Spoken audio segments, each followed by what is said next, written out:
Relaxation is the same as triggering the parasympathetic nervous system. When we talk of, you guys talk about it in your training, right? Fight or flight, right? The dog is aroused. The dog is scared.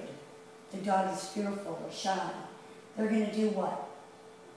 They're going to want to fight and say, get away from me, I don't want to do this, if you approach them. Or they're going to what?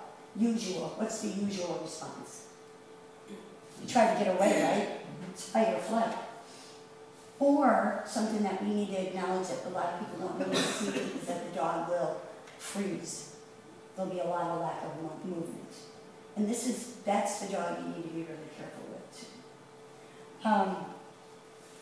So that's our goal. There's one thing you want to do. If you trigger this parasympathetic autonomic nervous response, which is part of our nervous system, it's either parasympathetic, which is rest, or balance. Okay, our body needs to get to a place of balance and rest. These dogs are in the kennels, they're aroused, they're worried all the time. Where's my mom? Or where am I going next? What am I doing here? Whatever the case is, they're in this constant state of sympathetic response. And if they never get to this parasympathetic level, their body cannot heal.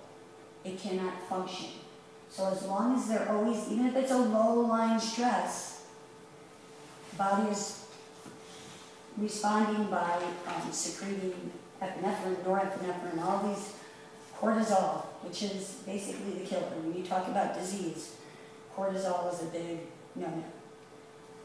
So what you guys can do is, if you can trigger this response in the dog, 3 minutes, 5 minutes, 10 minutes a day, then the dog can rest and practice that. Then they'll be able to go into that response just by even seeing you walk in the door.